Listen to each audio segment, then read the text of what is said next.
এক ছেলে এক মাংসের ফ্যাক্টরিতে কাজ করত। একদিন সেই ছেলেটি ফ্যাক্টরি ছুটি হওয়ার কয়েক মিনিট আগে মাংসগুলোকে রাখার জন্য হিমাগারে প্রবেশ করলো। এমন সময় দুর্ভাগ্যবশত হঠাৎ করে হিমাগারের গেট বাহির থেকে লক হয়ে গেল। তখন সেই ছেলেটি অনেক চিৎকার চেঁচামেচি করলো, কিন্তু কোনো লাভ হলো না, কারণ ততক্ষণে ফ্যাক্টরির সমস্ত লোকেরা কাজ শেষ করে বেরিয়ে গেছে। এদিকে হিমাগারের প্রচন্ড ঠান্ডার কারণে সেই ছেলেটির শরীর জমে যেতে আরম্ভ করলো। ছেলেটি তখন ভেবেই নিল যে আজই তার জীবনের শেষ দিন। কিন্তু এমন সময় অপ্রত্যাশিতভাবে সেই হিমাগারের দরজা খুলে একজন সিকিউরিটি গার্ড তাকে উদ্ধার করলো। তখন সেই ছেলেটি আশ্চর্য হয়ে সিকিউরিটি গার্ডকে জিজ্ঞেস করলো, চাচা, এই অসময়ে আপনার তো এখানে আসার কথা না, তাহলে আপনি কিভাবে এখানে আসলেন? তখন সেই সিকিউরিটি গার্ড বলল, বাবা শোনো, আমি এই ফ্যাক্টরিতে 20 বছর যাবত চাকরি করি, কিন্তু তোমার মতো একজন মানুষও আমি পাইনি। তুমি প্রত্যেকদিন ফ্যাক্টরিতে ঢোকার সময় আমাকে একটা সালাম দাও, আবার বের হওয়ার সময় আর একটা সালাম দিয়ে বের হও। আজ সকালবেলা ঢোকার সময় তুমি সালাম দিয়েছো,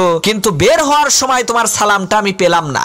এই রকম তো কখনো হয় না। তাই আমি চিন্তা করলাম নিশ্চিত তুমি এই ফ্যাক্টরির ভেতরেই আছো। তাই আমি তোমাকে খোঁজা আরম্ভ করলাম। খুঁজতে খুঁজতে এসে দেখি তুমি এইখানে আছো।